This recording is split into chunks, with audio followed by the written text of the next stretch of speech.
Welcome back mga kaibigan. Eto napakainit na balita natin. Gilas Pilipinas, Kai Sotto nag-ensayo na at Japet Aguilar ang papalit kay EJ Edu. At NBL may tinatagong plano pala sa Japan B-League. Ano kaya yon? Makikita nyo yan. At trend sa bando, magandang balita ito, nakakalipad ng muli. Simulan po natin sa napakagandang topic na ito, ang NBL at Japan B-League na nung nakaraan lang ay nagkaroon ng kasunduan ang dalawang magkaibang liga na ito. At may reactions pala dito ang mga kilalang personalities doon sa Australia na may marirealize ka talaga kaibigan sa tunay na pakay ng NBL sa Japan B-League. Ito po ang post ng CEO ng isang sports media sa Australia about sa move na ito ng NBL na ipinost ni Olgun Ulok ng ESPN. Can't beat them, join them, hashtag NBL24. Explain ko sa inyo mga kaibigan, maiksi man yung mensahe niya pero malalim ang ibig sabihin niya. Sa totoo lang, umaangat na po talaga ang Japan B-League at alam yan ng NBL. Nasasapawan na nga sila mga kaibigan dahil yung mga top players nila nagpupuntahan na sa Japan lalo't off-season ng NBL. Naglaro pa noon dito si Sam Froling at si Alan Williams na import nila. So eto si Xavier Cooks MVP nila sa NBL pagka-wave sa NBA. Imbes na bumalik ng Australia, dito sa Japan nagtungo mga kaibigan at teammate pa niya, dating import din at Mythical 5 team MVP na si John Mooney. At ngayon, mga national team players nila andito pa rin sa Japan. Ito mga award winning to sa NBL, Nick Kay, Mythical 5, Brock Motum, Mythical 5, Xavier Cook, Mythical 5 MVP at sa level ng laro mga kaibigan, hindi po papahuli ang Japan. Baka lumamang pa ngayon dito sa NBL. Ang patunay dyan, mga patunay, eto. Sinabi po ni Kai Sotto nung nakaraan, mas physical ang B-League kaysa dito sa NBL. Ito isa pang matibay na patunay, si Xavier Cooks, MVP ng NBL, 16 points ang average, 25-26 minutes ang playing time. So ito dito sa Japan B-League mga kaibigan, bumagsak ang stats niya sa parehong playing time. 12 points na lamang mga kaibigan. At eto may nag-reply pa mga kaibigan sa post na ito ng CEO na yan mga kaibigan. Ito nag-comment si Simon Mitchell na head coach po ng NBL mismo sa Sam Phoenix.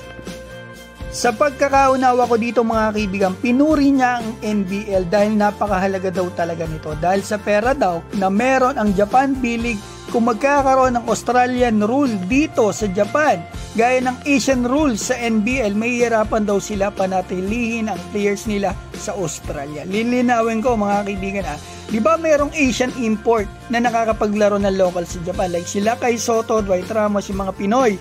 At sa Asian import naman doon sa NBL na local din sa kanila. Kagaya ni Kai nakapaglaro sa 36ers ng local, Sochi local din. So yan mga kaibigan, mukhang yan ang gusto ipahiwatig ng NBL coach na ito.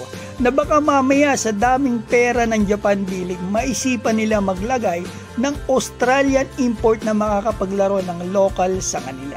So may hirapan ang NBL na pigilan ng mga players nila na maglaro sa Japan. Lalo pa nga yung dadami pag nangyari yan mga kaibigan.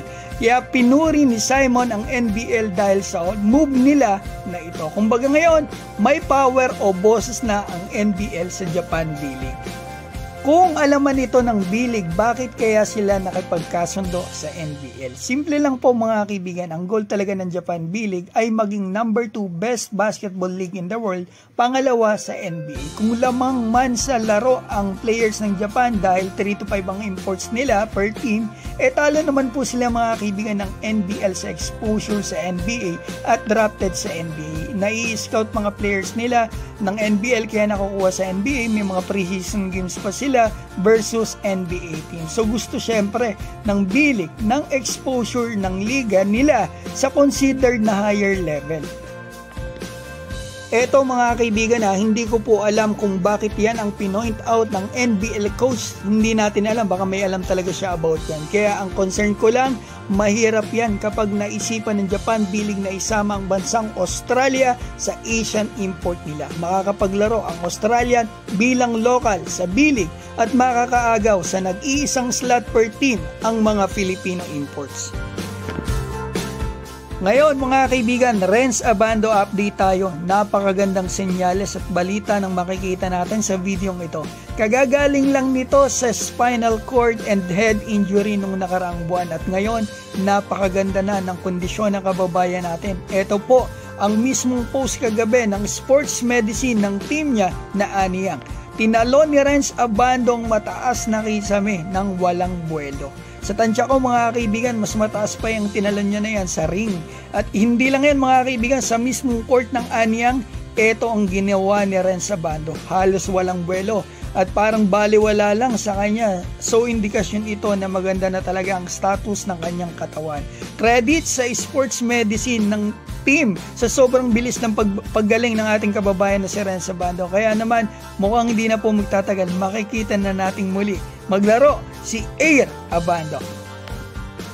Ngayon, bigyan ko na po kayo ng napakainit na balita sa Gilas Pilipinas at dito kay Kai Soto. Ito po ang report kanina lang ng sportstribune.net. Maraming salamat po. Si Japet Aguilar na nga ang ipapalit ni Coach Tim Cone kay AJ Edu na may iniindang injury para nga dito sa paparating na window ng FIBA. At si Kai Soto, eto mga kaibigan, andito na sa ensayo. Kasama niya mga players mga kaibigan, andito si Kiambao, kompleto sila mga kaibigan. Si Ramos andito rin at eto na si AJ Edu, kahit may iniindang injury, hindi siya makakalaro ay andito siya sa ensayo. At yung papalit sa kanya, nandito na rin si Japet Aguilar. So ayan mga kaibigan, ang unang ensayo ng Gilas Pilipinas, malapit na ang games nila. February 22, kalaban ng Hong Kong. So ayan mga kaibigan, ang dami kong sinabi. Alam ko na marami rin kayong gustong sabihin, i-comment nyo sa baba.